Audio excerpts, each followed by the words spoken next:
Welcome back to the Creepy Walker. Settle in, get comfortable, and let these stories carry you somewhere quiet. Every story here is made for one purpose, to help you drift off and fall asleep.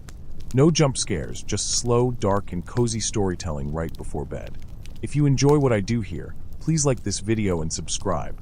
It helps more than you know. And drop a comment letting me know where you're from. I love seeing where you all are from. I don't run any ads on this channel.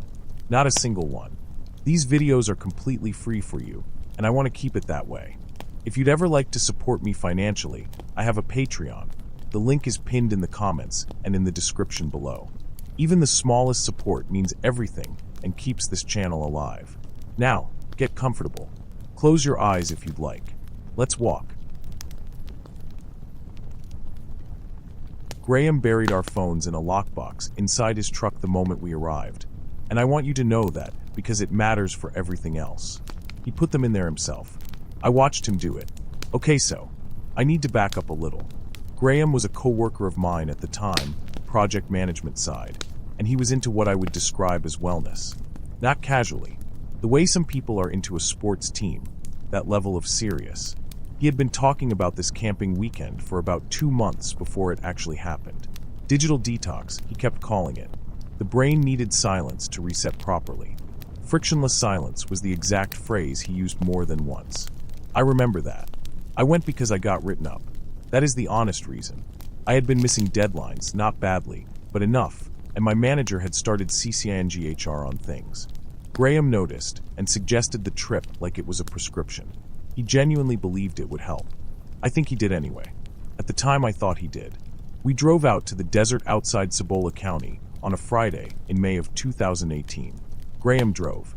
I had my phone until we got there, and then he did the lockbox thing and said we would get them back Sunday afternoon.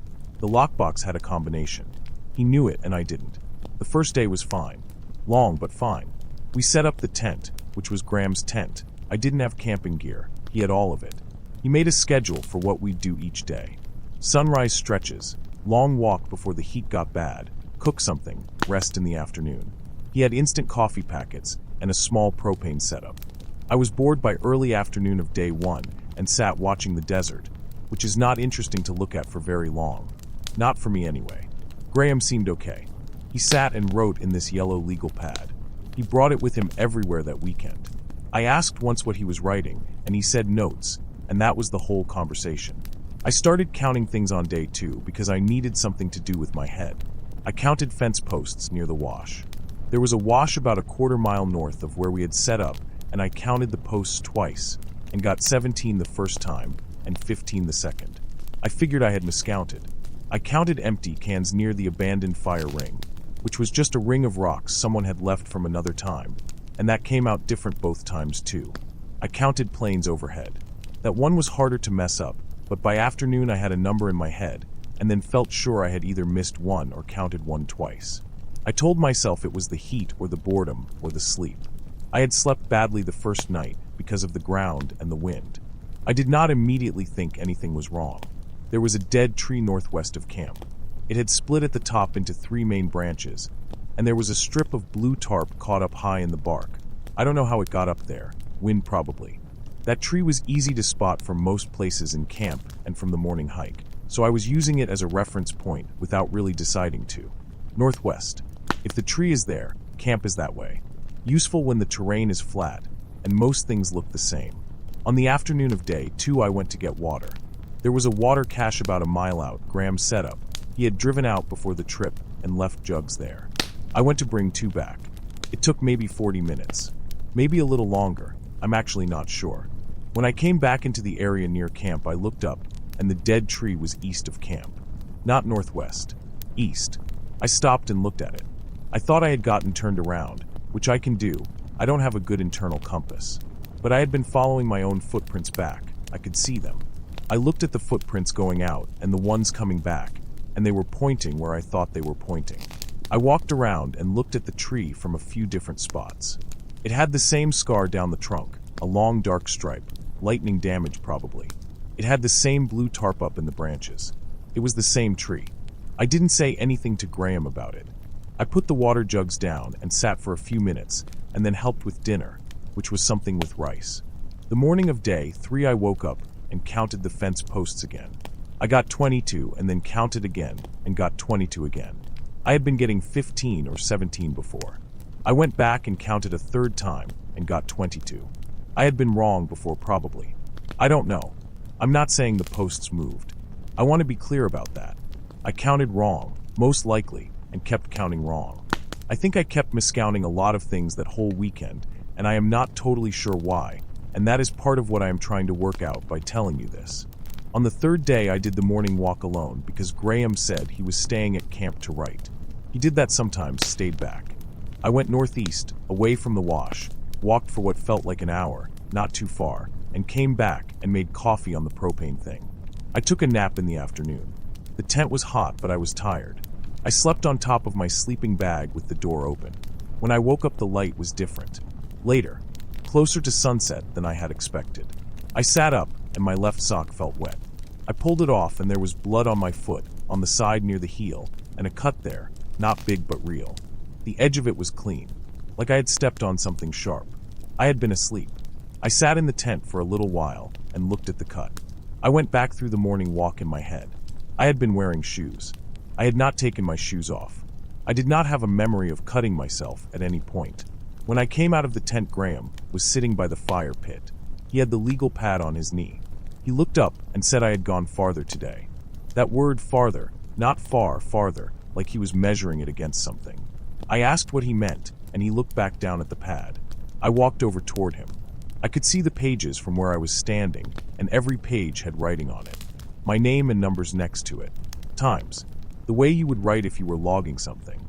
Times and my name and what looked like it might be distances or directions. I couldn't read all of it.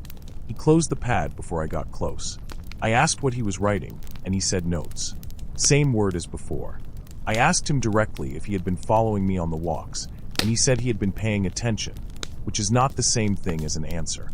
I asked what the times next to my name were, and he said it was part of the process. That was all he said. I did not sleep well that night. The wind came up hard and pushed against the tent walls, and it was loud enough that it sounded like something close to the tent, just outside. I lay on my back and listened to it, and after a while I stopped being able to tell what was wind and what wasn't. Morning 4, Graham made coffee and did his stretches facing the desert like he had every other morning. I sat and watched him. I wanted to ask about the pad again, but I didn't push it, and I still don't know if that was the right call. We broke camp that afternoon and drove out. He gave me my phone when we got to pavement. I looked at the date on the screen for longer than I needed to. It said Sunday. I knew it was Sunday. I just kept looking at it. I'm not sure what I was expecting it to say instead. On the drive back, I counted mile markers. I counted them twice to make sure I had the right number. I got the same count both times. I don't know why I did that. Graham and I didn't talk much on the drive. He seemed completely normal. He talked about a podcast he wanted to catch up on and something he was planning to cook that week. I said yeah and okay at the right places. I was looking out the window at the terrain going past. I looked up Cibola County when I got home, looked at satellite maps of where we had been, or where I thought we had been. I found something that was probably the wash and what might have been the fire ring. I looked for the dead tree. You can't really see individual trees from satellite at that scale. Graham came back to work on Monday, acting completely normal. He never brought up the trip again, not once. I waited for him to mention the legal pad or to explain what he meant by farther, and he never did. A few months later, he left the company for something else, and I haven't heard from him since. The cut on my foot healed in about a week. It didn't get infected. I looked at it a few times, and then I stopped. I think about the tree more than anything else from that weekend. Not because I think it was somewhere it wasn't supposed to be. I think about it because I was following my own footprints back. I know where I was walking when I came back. I know where I was looking when I looked up. The tree was east. I've been over it a lot. The footprints, the direction, the tarp in the bark. I keep trying to find the part where I made an error, and I can't locate it. That's probably the error, thinking I didn't make one. Probably. The times next to my name. I don't have a good explanation for that part. I don't have a good explanation for how long the nap was either, or for the cut, though I think the nap is probably more straightforward than it seems. Heat does that. Bad sleep does that. You lie down and then it's later. I wanted to say it all out loud and see if it arranged itself into something cleaner. It doesn't really. It's just the same things in the same order. The tree, the counts, the legal pad, my name on every page with times next to it. That's all I've got.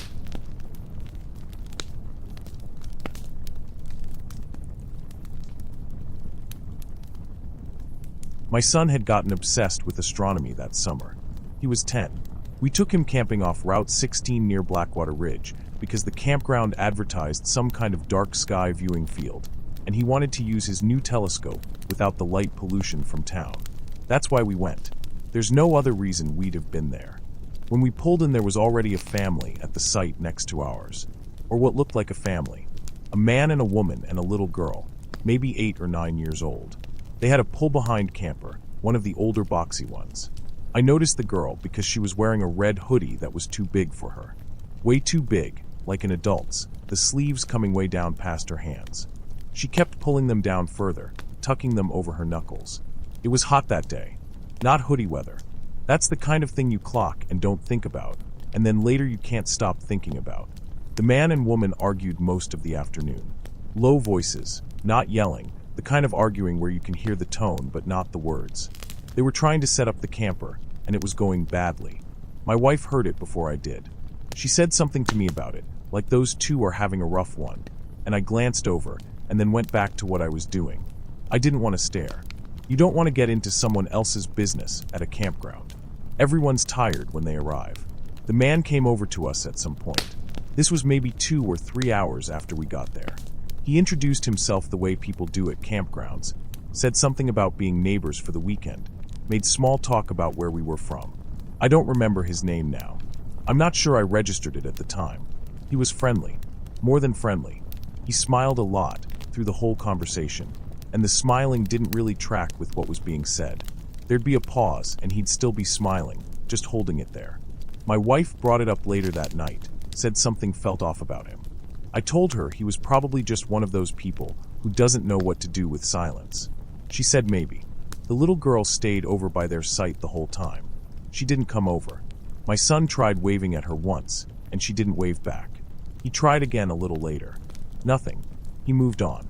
He's not the kind of kid who gets stuck on that kind of thing. He had his telescope to think about. The woman, I barely saw her after those first couple hours. She went into the camper and mostly stayed there. The man did all the site stuff, the firewood, the table, the chairs. He did it alone. The girl sat in one of the camp chairs and looked at the ground, or sometimes just stood near the camper. I watched them more than I should have probably. I don't know why. Something about it kept pulling my attention over there.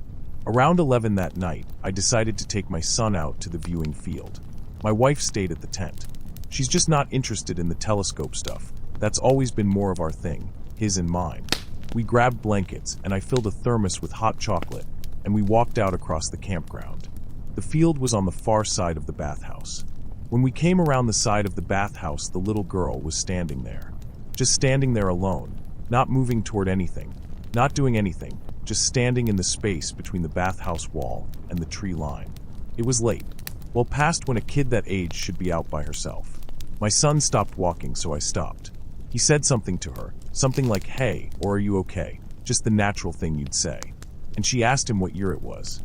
That's not a thing you can just slot into a normal explanation right away. My son looked at me. I looked at him. I didn't say anything back to her because I genuinely didn't know what to do with the question. It wasn't like she was confused or groggy. She was looking right at my son. Her eyes were open, and she was looking directly at him, and she wanted to know what year it was. Before either of us answered, the man came around from behind the building. He was breathing hard, not a little winded, but breathing like he'd been moving quickly somewhere, and he was working to get it under control. He had that smile on. He walked right to the girl and put his hand on her shoulder, and he said she was sleepwalking. Said it once, quickly, like it was something he'd already thought of. He turned her toward their site and said good night, or something close to that, and they walked away. My son watched them the whole way.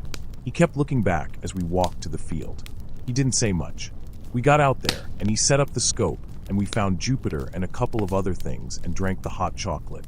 After we'd been there a while, he asked me if sleepwalkers talk. I said I didn't know for sure.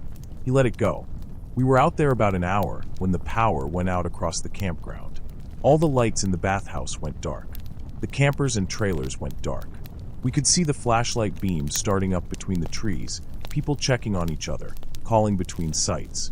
Someone shouted asking if anyone knew what happened. Normal stuff.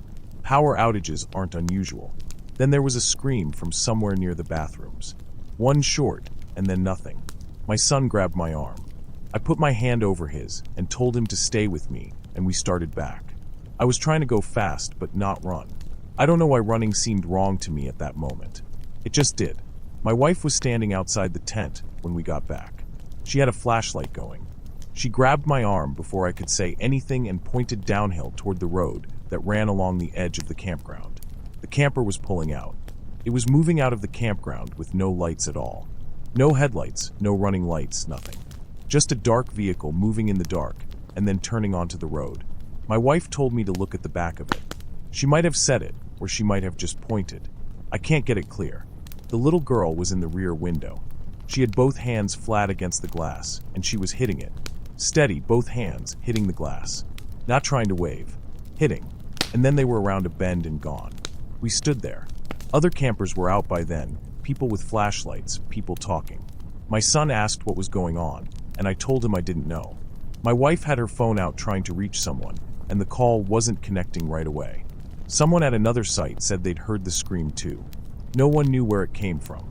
Nobody could find anything. We talked to the camp host the next morning. He came around to all the sites like it was routine. He said the family next to us had packed up and left without checking out in the middle of the night, that it happened sometimes. People just decide to go. He didn't seem to think it was unusual. I asked him what he knew about them, whether they'd had documentation when they checked in, whether he'd seen the girl himself. He said there'd been a man and a woman and their daughter. He said it easily, same way you'd say anything you already knew. I asked him whether the girl had seemed all right when they arrived, and he looked at me for a second and said she seemed fine. Why? I didn't know how to answer that in a way that made sense out loud, so I said never mind. Something just seemed off last night, probably the power outage. He agreed with me. He said it does that to people. My wife called the county sheriff's office when we got home. Not that night. We had a long drive and we had to get our son settled, but within the week. She told them what she saw and what I saw, the girl at the bathhouse, the scream, the camper leaving with no lights, the girl at the window. They said they'd take a report and look into it. We didn't hear anything back. She called 2 more times over the next month. No one called us back. I looked up the campground online, the reviews, anything from that summer. Nothing that matched what we saw.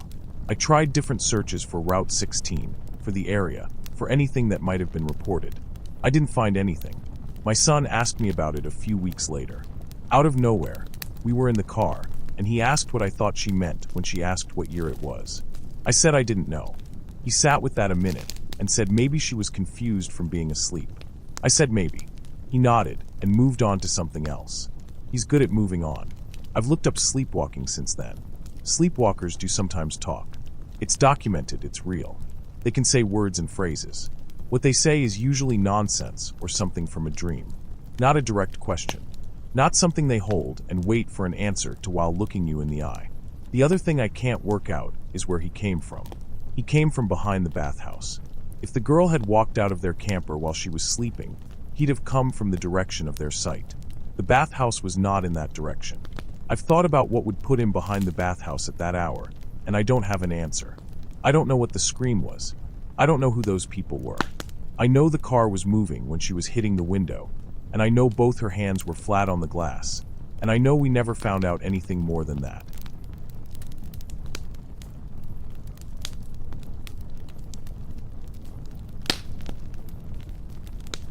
In 2015, I was doing pest control work out of Bozeman, and my boss sent me to a fishing campground about 40 minutes east to spray the cabins before the season opened. Seasonal place, maybe 12 or 14 cabins, a main office, some outbuildings. The owner lived out of state and managed it remotely, so I had a key packet and a binder of instructions, and that was it. 3 nights, work through the cabins one by one, treat for mice mostly, some general insect stuff along the crawl spaces. Standard preseason job. I'd done similar ones. So I drive out there the first afternoon, and I'm maybe 30 seconds into unloading my truck when this man comes out of the campground and introduces himself. Just walks up like he was waiting. Gray beard, clean boots for being at a campground. Expensive ones. He had one of those low-canvas camping chairs set up in the gravel between the cabins and the road in, like he'd been sitting there before I pulled up. He was rubbing sunscreen into his hands when he came over, which I noticed because it was overcast and cold, and I didn't know what to make of it. He said something about them finally sending help. I figured he was maintenance. The owner had mentioned something vague in an email about a contact person on site, so I let it go and we talked for a few minutes, mostly him talking, and then I went to open the office and get my paperwork sorted. The reservation logs were right there on the desk. One camper on site. Him. Paid a month in cash. The field where the license plate goes was blank. No emergency contact. I sat there in the office going through the binder, trying to find anything about a caretaker or a site manager. There wasn't anything. The rest of that first day, he was out there talking. I was going cabin to cabin, and he'd follow to the door or stand nearby while I was working the crawl spaces. He told me which cabin had a flooding problem under the foundation. He told me which locks jammed. He said a staff member from 2 summers back had been stealing propane from the shed, gave me the guy's name, walked me through how they caught him and what happened after. None of it matched the binder. The flooding cabin he described wasn't the one my paperwork flagged. The lock issues were different. I didn't say anything. I didn't know what to say. By the end of the afternoon, he was doing something I kept trying to explain and couldn't quite get there. I'd be thinking something, and then he'd say it. Not every time. Maybe 4 or 5 times that first day. I was checking my phone at one point, just looking at the bars. 1 bar, no real signal. And before I'd said anything, he said the nearest town was 20 minutes if I needed emergency services. That's a specific thing to say. Not just 20 minutes to town. 20 minutes if you need emergency services. I told myself he'd probably seen me checking the phone and made a reasonable guess about what I was thinking. That's probably what it was. The thing with the supply closet was harder. I was on the far end of the campground doing cabin 9 or 10, and I opened the supply closet inside. And before I'd even had time to look at what was in there, he called over from across the campground that mice had gotten into the poison shelf again. The door had been shut. I had just opened it. He was 30 or 40 yards away. I went through the rest of that cabin, and then I went and found him and asked straight. I said, "How did you know what I was looking at just now?" He said the mice had been a problem all winter, and the owner knew about it. He didn't answer what I asked. He answered something else. That night I was in my tent. I'd set it up between the office and cabin 1, which felt like the right spot, close enough to the office that I could get inside if I needed to. I woke up at some point, and it was dark, and I was sweating even though it wasn't warm, and when I went to open the zipper it wouldn't move. I turned my headlamp on and looked at it, and one of my extension cords was looped through the zipper pull and tied around the tent pole on the outside. You can't do that from inside. Someone had to do it from outside, after I was already asleep. I could hear him outside. Footsteps in the gravel going in a slow circle around the tent. He wasn't being quiet about it. It wasn't like he was trying to sneak around. He was just walking in circles and humming to himself. I couldn't tell you what he was humming. I sat there and waited. I didn't yell. I didn't bang on the tent. I sat there with the headlamp off and waited. After a while the footsteps stopped. I could still hear him somewhere nearby for a while, and then I couldn't hear anything. In the morning the extension cord was gone. He was in his chair eating breakfast out of a tin cup. He said good morning and asked how I slept. I said fine. I want to be clear that I thought about leaving. I drove my truck about a mile down the access road and sat there. My boss didn't answer his phone a lot. The owner was 3 time zones away, and I'd only ever communicated with him by email. I had a job to do and 2 more nights on the schedule, and the only thing that had technically happened was that I'd woken up with my zipper tied shut and heard a man walking outside. And if I called the sheriff and said that a paying camper had walked around my tent in the dark, I didn't know what they'd do with that. He had more right to be there than I did in some ways. I went back. I finished cabin 3 and 4 that second day. He was around but quieter. He'd set his chair about 30 feet from wherever I was working, and he'd sit there with a paperback. I don't know what he was reading. I didn't look close enough. I moved my sleeping setup that night, put it inside cabin 1, which I'd already treated, locked the deadbolt, put my truck key and phone in my boot, and slept in my clothes. In the morning the door was still locked from the inside. He didn't mention the tent being gone from outside. Didn't say a word about it. The second day I asked him some things while I was working. Casual as I could make it. I asked how long he'd been coming to the campground, and he said a while. I asked if he knew the owner personally, and he said he knew of him. I asked what he did for work, and he gave a long answer about natural resource management that covered a lot of ground and didn't actually answer it. I found something in cabin 7. At the back of the closet on the shelf, there was a stack of small spiral notebooks, 12 or 15 of them. Dates written on the covers going back several years. I opened one, and it was observations. Entries like a log. Date, time, names, what people were doing. A lot of it seemed to be about guests at the campground. What time they woke up. What they ate. Whether they had arguments with each other.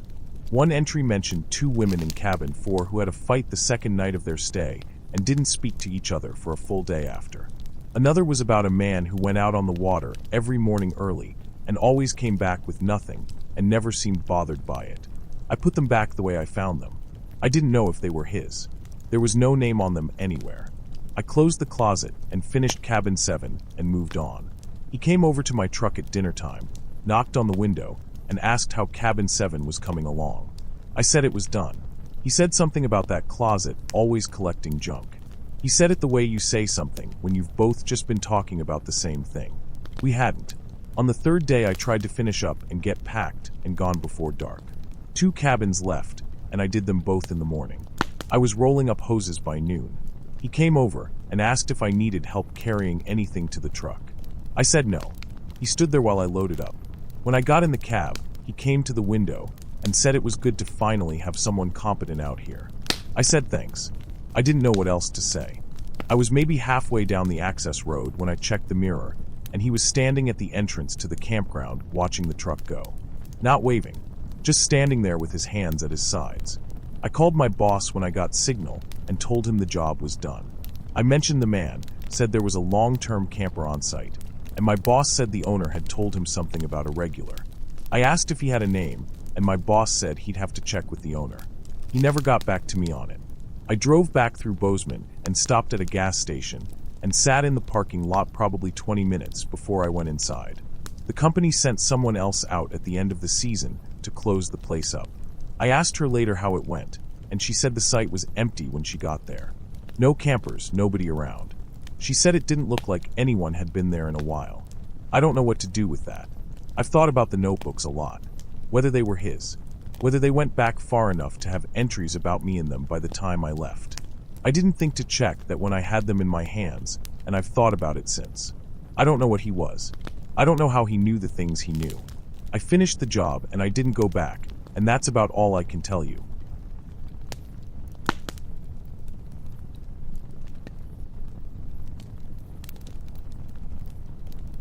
My dad had his second heart attack in March, and his doctor told him to slow down. So he booked a canoe access campsite in northern Ontario for July. That is the kind of person my dad was. You tell him to slow down, and he finds the most inconvenient version of slowing down he can think of. No road in, no cell service. You paddle in 2 kilometers, and that is where you are until you paddle back out. He asked me to go with him, and I said yes. I want to be clear that I said yes without him having to ask twice. He was 61, and he had already had the 1 heart attack 3 years before, and I knew what the trip was really about even if he wasn't going to say it. He wanted to go up there. He wanted to show me he could still do it. So I took the week off work, and I went. He had quit smoking about 8 months before the second heart attack. Doctor's orders, obviously. But he still had this thing he did where he would tap his fingers on whatever can or cup was nearest to him, like he was knocking ash off a cigarette that wasn't there. He would do it every few minutes without noticing. His hands were always moving. I had grown up watching him smoke, so I knew exactly what the motion was. He never did it consciously. His hands just did it on their own. The campsite was on a lake called something I cannot spell, 2 syllables, Ojibwe name. The lake was narrow. Not a big open lake. More like a channel almost, or what I would call a channel, maybe 200 or 300 meters across at the widest point we camped near. You could see the other shore clearly during the day. Black spruce mostly, and smooth rock coming down to the waterline, and nothing else. No docks, no other campsites, nothing built by anyone. Just trees and rock and water. We got there on a Thursday afternoon. The paddle-in was longer than the map made it look, and my dad's breathing was off by the end of it, but he didn't say anything, and I didn't either. We set up the tent and got a fire going and ate the first night's food, which was one of those vacuum-sealed camping meals he had ordered online. He had done a lot of prep for this trip. He had a new sleeping pad rated to lower temperatures than we were going to get. He had bear hangs planned in advance. He had a list. He was 61 years old, and he had just had his second heart attack, and he was sitting on a rock eating dehydrated chili like he was 25, and this was all completely normal. The first evening I noticed something on the opposite shore. It was getting toward sunset, and the light was going flat, and I was looking across the water, and there was a shape standing in the gap between the tree line and the rocks. Tall, thin, standing still. My first thought was moose, because what else would it be? It was the right size roughly, and moose stand like that, just stopped. My dad looked over and said it was a skinny one. That was the only thing either of us said about it. We went back to eating. Later that night, maybe 2 hours later, I was washing the dishes in the dark with my headlamp on, and I looked up across the water. I don't know why I looked up. You just do out there. You hear something, or you feel like you're being watched, or you just look up. And it was still there. Same spot. Same posture. Standing at the edge where the trees stop and the rock begins. The thing I kept thinking was that I hadn't seen it move, and I had been looking at the water on and off all evening. I had been watching the other shore because there was nothing else to watch. I hadn't seen it walk out of the trees earlier, and I hadn't seen it walk back in, and now it was still there in the dark, and my headlamp didn't reach that far, but the shape was there when the beam swept that direction. I went to bed, and I lay there for a while listening to my dad breathing in his sleeping bag next to me. His breathing was louder than it should have been for someone lying still. But he fell asleep before I did, and his breathing slowed down, and I eventually slept too. The second day was fine. We fished, which my dad was serious about in a way I had always found excessive, but didn't say so. He had specific lures for the specific fish in this specific lake that he had researched.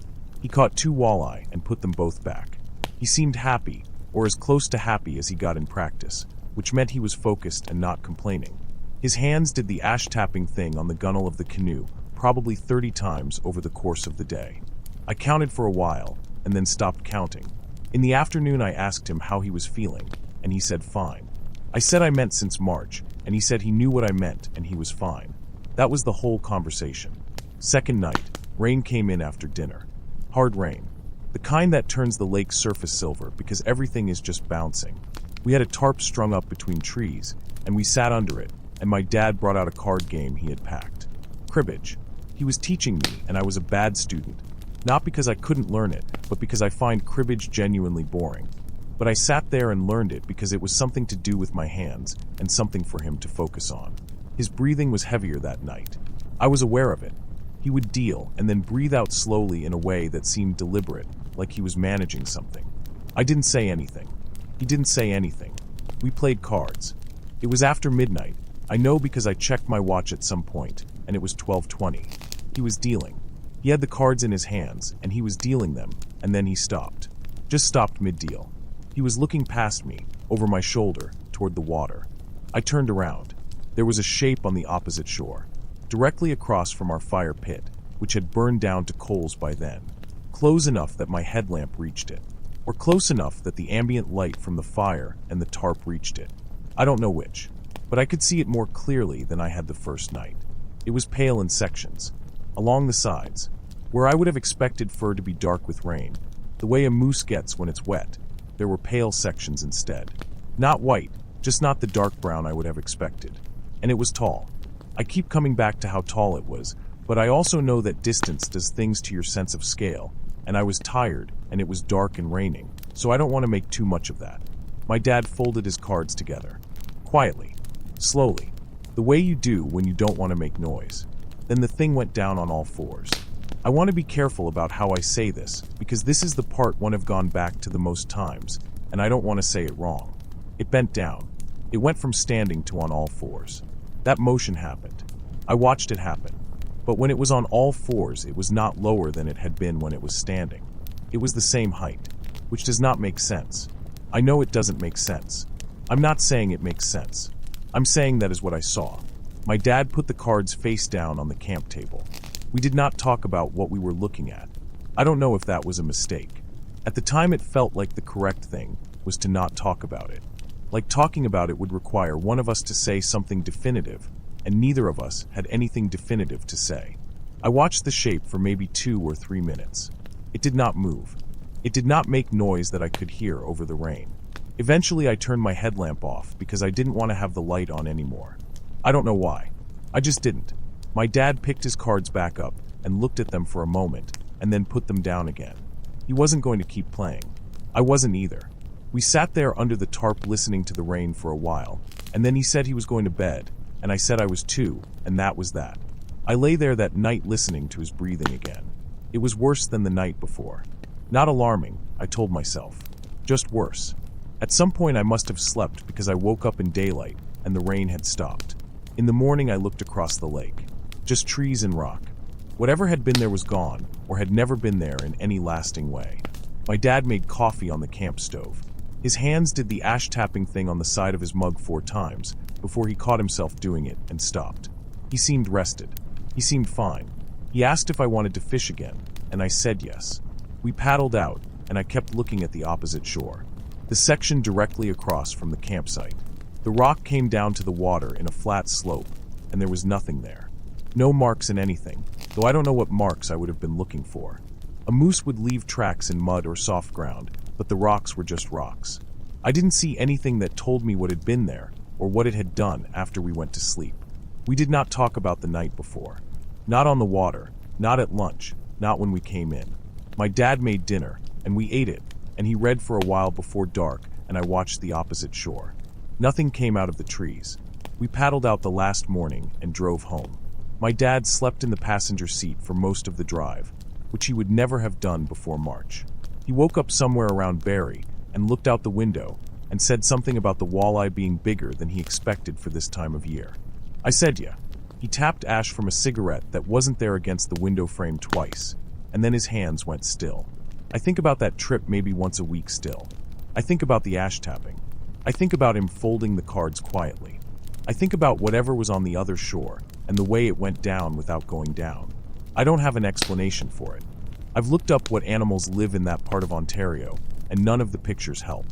I've thought about tricks of light and distance, and I've tried to put together a version of what I saw that makes sense, and I can't get all the way there.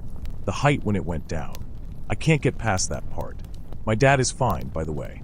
He's still alive. He goes for walks now, short ones. Doctor says that's enough.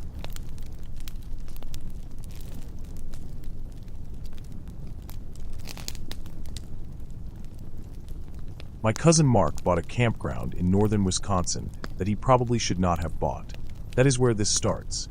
He found it through a bankruptcy auction, paid something like $40,000 for 42 sites plus a main office cabin and a pump house, and then called me and asked if I could drive up and help him figure out what he was actually dealing with. This was late October, early November of 2017. I had some time. I went. Mark is my dad's brother's oldest kid. We are not close in the way where you talk regularly, but we are close in the way where if he calls and asks for something I am going to try to do it. He is about 8 years older than me. He has always been someone who buys things that need work and then figures out the work later. Usually it goes okay. This one I was not sure about from the minute I pulled in. The front gate was a piece of pipe on a chain. The road past it was gravel, but it had been gravel for a long time without anyone adding more gravel. So it was mostly just ruts and mud with some gravel mixed in. The sites themselves, most of them, you had to look twice to even see them. Weeds had come up through the fire pits. There were electrical boxes on posts every few sites, and some of them were rusted shut, and some of them were hanging open, and a couple were missing the cover entirely. There were maps posted on boards around the loop road, the kind of laminated paper maps that show where each site is, and they were all faded differently. Not like they had been out in the sun the same amount of time, like they had been swapped out, or like some had been taken and others were older and some were newer. I noticed that and did not think much about it right then. Mark had already been there a few days when I arrived. He was staying in the office cabin, which had heat and running water and a cot. He set me up in a canvas wall tent near the tree line at the edge of the property, the kind with a frame and a wood floor and a little propane heater. It was fine. I have slept in worse. The tent was maybe 200 feet from the cabin, close enough that I could see his light from where I was. He kept a coffee can on the desk in the office, and spent most of the day spitting sunflower seed shells into it while he went through paperwork. He talked a lot about what repairs were going to cost, and what he could do himself versus what he would have to hire out. When he talked to me, he mostly looked at the papers or the window or the coffee can. Not at me directly. That is just how he is. I have known him long enough that it does not mean anything. The first night was quiet. I slept okay.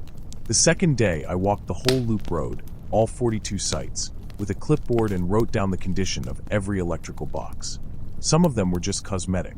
Some of them needed real work. Around site 18 I found one that was open. Not broken open, not rusted open. The door was sitting at a 90-degree angle like someone had just unlatched it and left it. Inside the box the wiring looked fine. But sitting on top of the junction was a grocery receipt. Paper receipt, not wet, not old. I picked it up. The store on the header was a place in a town I know is about 30 miles from where we were. The date on it was that same day. I brought it back to Mark. He looked at it for a second and said maybe teenagers were messing around, that the property had been sitting empty for a while and kids probably knew about it. He set the receipt on the desk. I went back to the tent. That night it rained for a couple hours starting around dusk. After it stopped I was reading in the tent, and around midnight I heard a truck somewhere outside the gate. I could tell it was past the gate because of how the sound moved. On the road outside the gate, you get more echo off the tree line on the far side. Past the gate it sounds flatter. The truck was moving slow. Slow enough that if it had headlights on I would have seen light through the canvas. And I did not see any light. It moved along what I figured was the loop road based on how the sound tracked, and then it slowed down more and stopped somewhere near my tent. Not exactly at my tent. Somewhere close.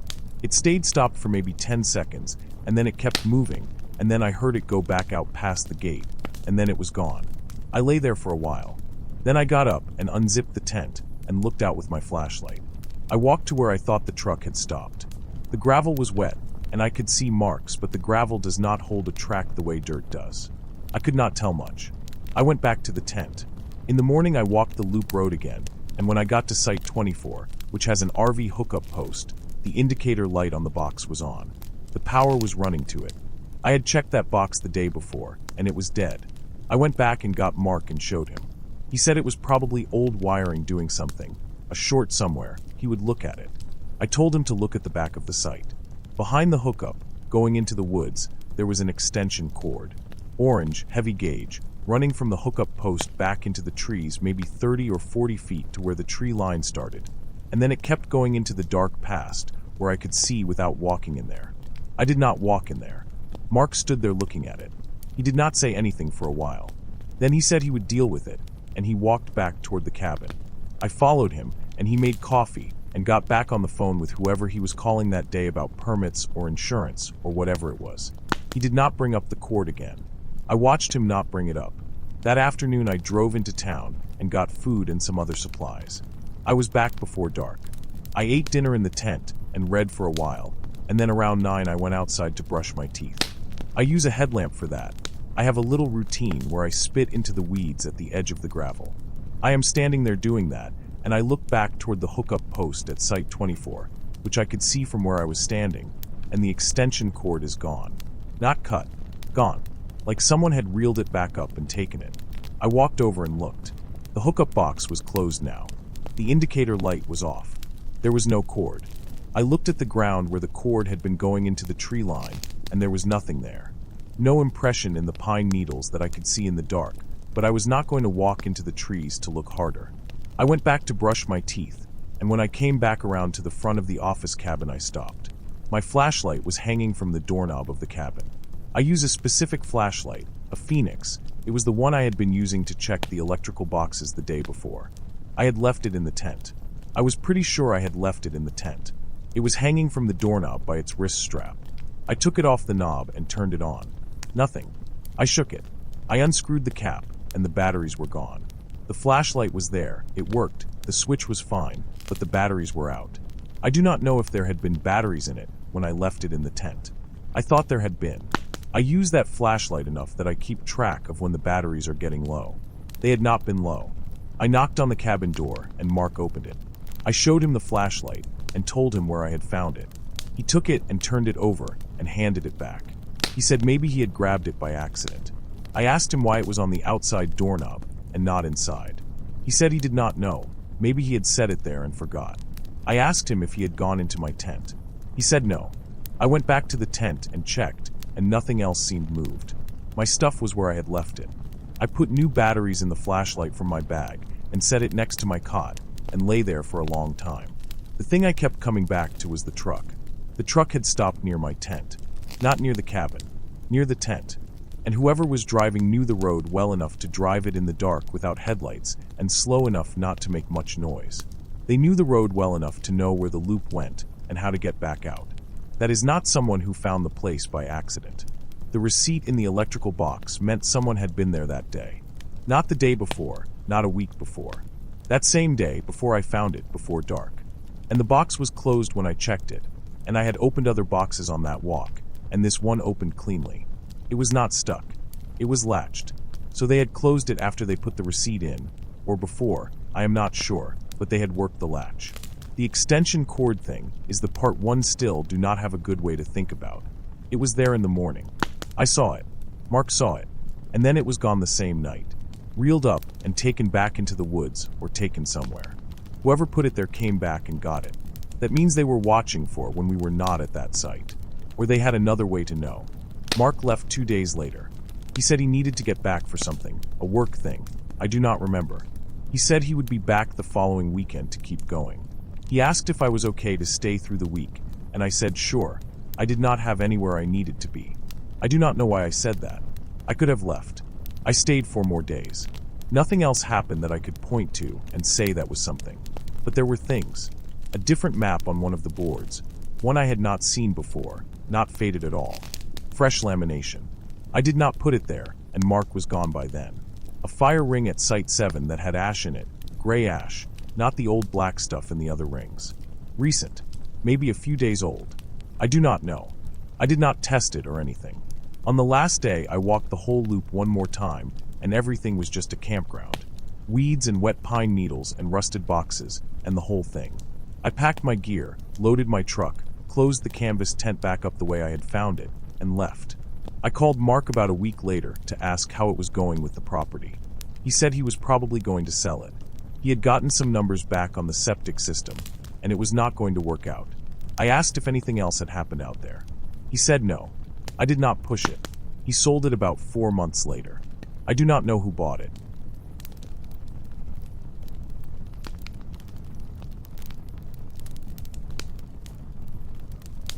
My brother invited me because I was in bad shape after the divorce. He didn't say it like that. He said I looked like drywall that got wet, which is about as close as he gets to saying he's worried about something. That was 2009. He was working a crew job out of Pendleton, and he and a couple of the guys from that crew were going up into eastern Oregon for elk. He said come along. I didn't hunt. I didn't really have anything else going on either, so I went. The 2 guys from his crew were named Darren and Kevin. Darren I'd met once before at some barbecue my brother threw a few years back. Kevin I didn't know at all. We drove up a logging road and camped off it. Just tents and a cooler and a 2-burner camp stove. My brother had a 2-man tent, and I shared it with him. Darren and Kevin each had their own. That first night I didn't sleep much.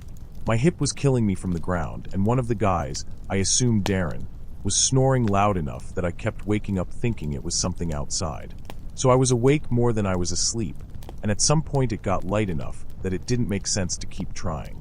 I came out of the tent, and Darren was already up. He was doing something with his pack, and he looked over at me and said, "Why did you go wandering off last night?" And I thought he was giving me a hard time, joking around the way guys do on trips like that. So I laughed and said something like, "Yeah, good one." He didn't laugh back. He just pointed at my boots. I'd left my boots outside the tent the night before because they were damp. They were still sitting there where I'd left them. Mud on them, up to about where the laces start. And I looked at that, and the first thing I thought was that I must have stepped out to use the bathroom, and just not remembered it clearly because I'd been half asleep. I said that to Darren. Probably I stepped out to piss, and didn't really wake up all the way. He said half a mile uphill. And then he went back to what he was doing with his pack, and I stood there looking at my boots. After that, nobody said anything about it. But something was different. I don't know how to put it except that when I talked after that, there were these small pauses before anyone responded. Not long ones. Just a half second more than you'd expect. My brother kept looking at me while he cooked up some chili for McKen that first evening. Not staring, just checking. The way you check on someone without wanting them to know you're checking. I told myself it was nothing. I told myself Darren was messing around, and I'd walked maybe 10 feet outside the tent, and the mud was from before, from the hike in. The ground up there was soft in patches. It wasn't hard to explain if you wanted to explain it. I explained it, and I stopped thinking about it. The second day they hunted, and I stayed in camp. I read for a while and slept a couple hours, and that night I felt better. Actually slept through most of it. The third day is when I started noticing the other things.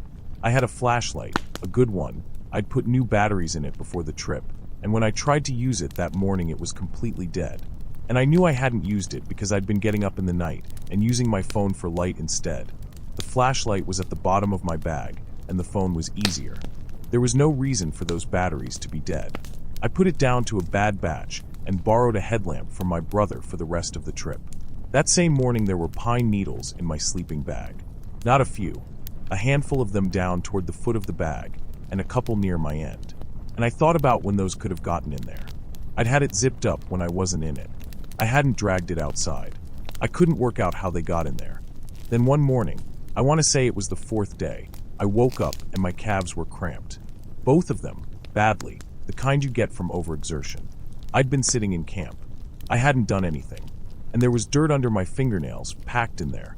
Not like I'd touched the ground casually, but like I'd actually used my hands to dig at something.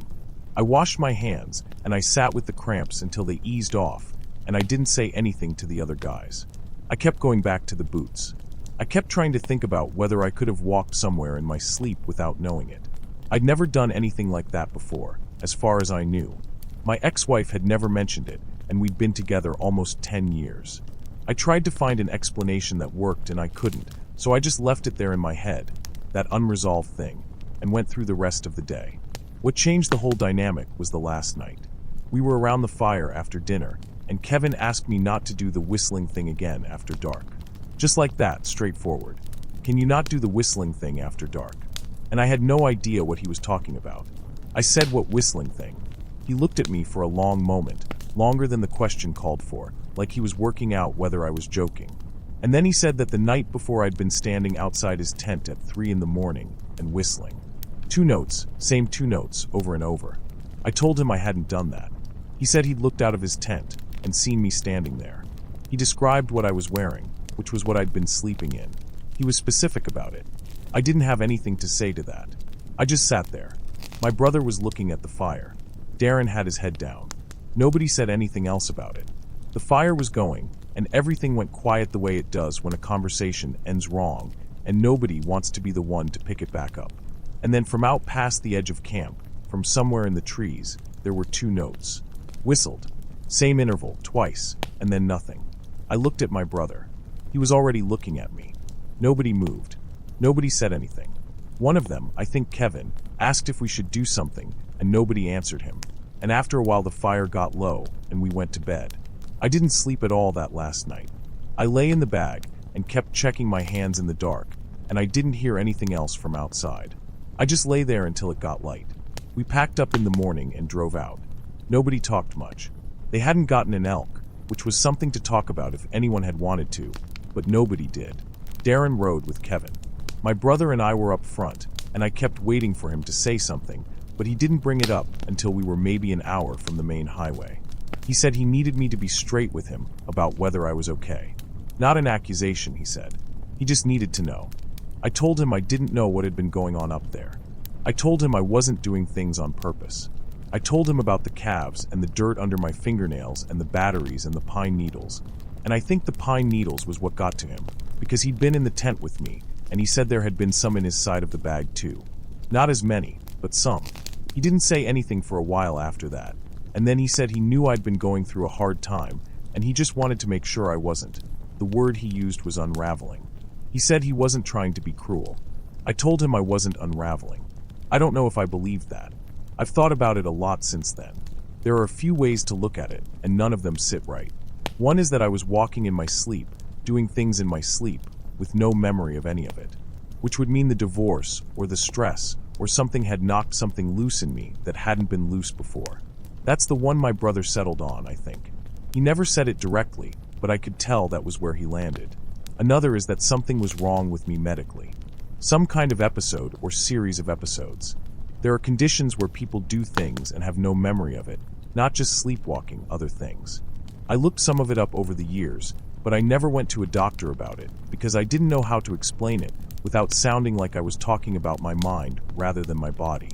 The third one I don't say out loud much because it sounds like I'm trying to get out of something, which is that it wasn't me out there. That Kevin looked out of his tent and saw someone in the dark wearing something like what I was sleeping in, and assumed it was me because I was already the one with the unexplained boots. And that's a reasonable thing to assume, but it's still an assumption. That whoever was out there doing it was still out there when we were all sitting around the fire. That it came back to answer. I was in my sleeping bag those nights. I can tell you I woke up in it every morning. I can tell you the boots happened, the cramps happened, the dirt happened, the pine needles.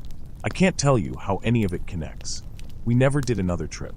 My brother and I still talk, still see each other at family things, but he's never brought it up again, and neither have I. Darren and Kevin I never saw after that drive home. I don't know what they think about it now, or if they think about it at all. I still have the boots. I'm not sure why I kept them. They're in a box in my garage with some other stuff from that stretch of my life that I haven't gotten around to throwing out. I should probably just get rid of them at this point. I think about it when I'm out there looking for something else.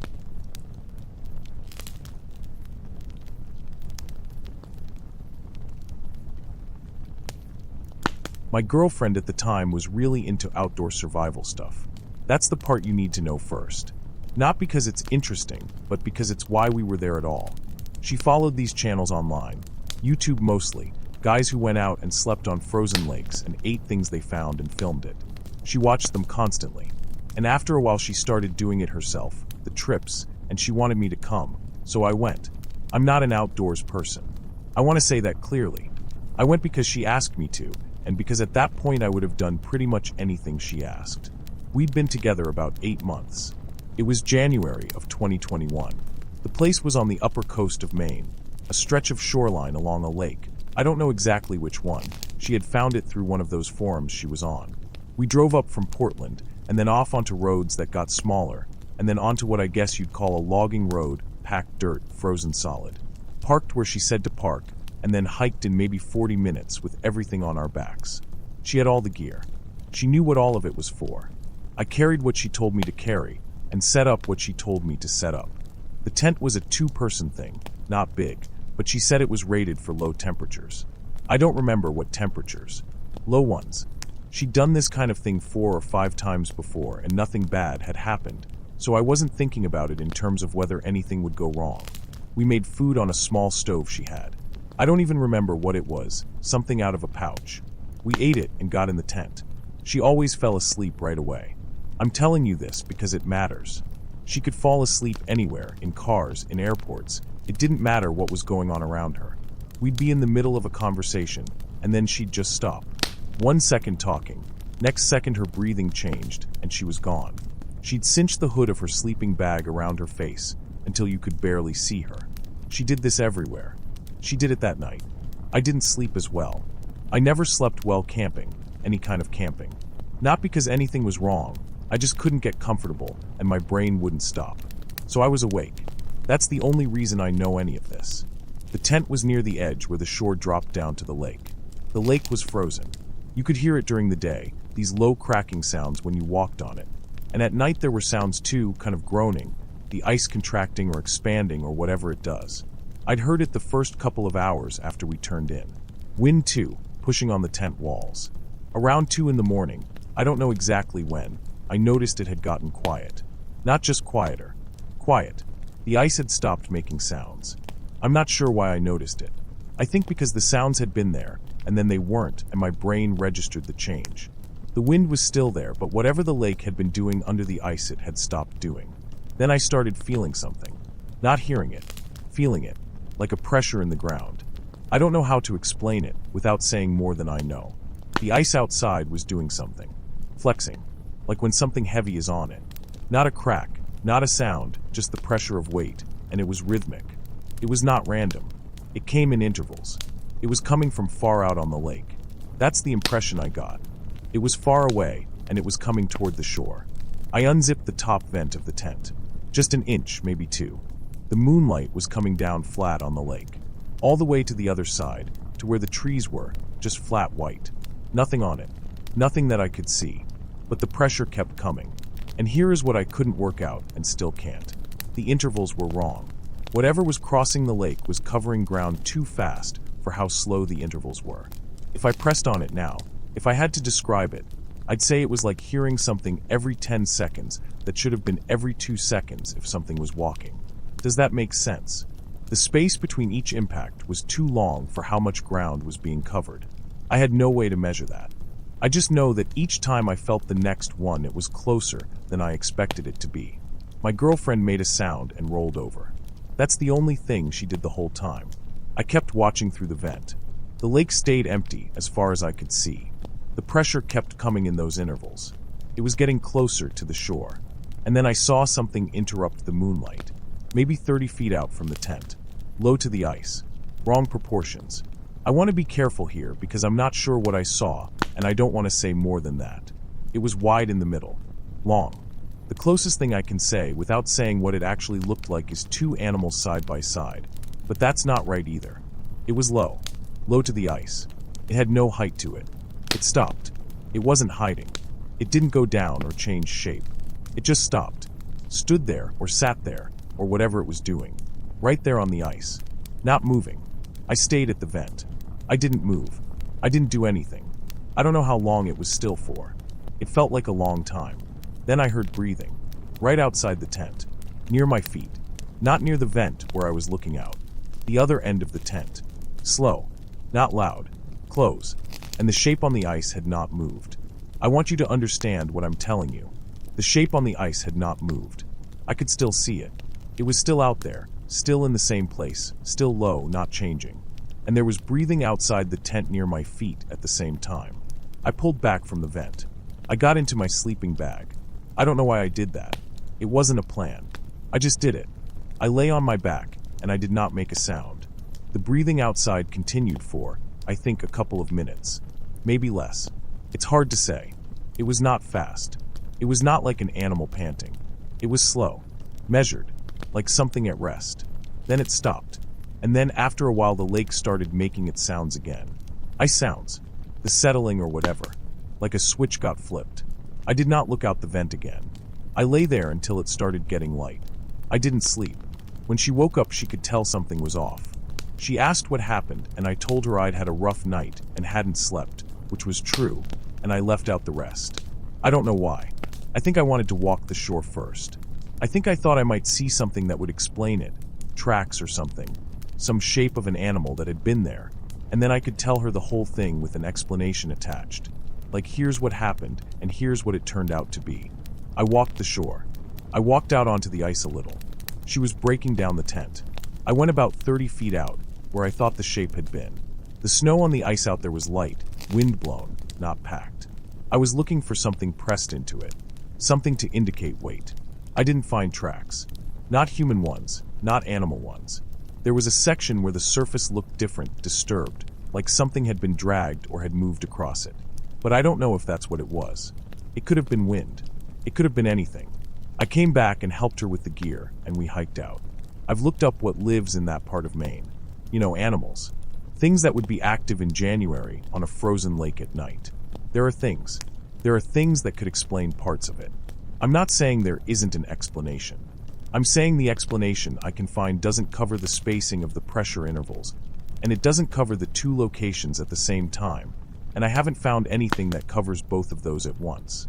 We broke up about 4 months after that. Not because of this. Other reasons. I've told this to 2 people. One of them told me it was probably a fisher cat, which is an animal. I looked it up, and it's possible they're bigger than I thought. The other person didn't say anything useful. I don't know what it was. That's the whole thing. I really don't know, and I've thought about it a lot, and I still don't.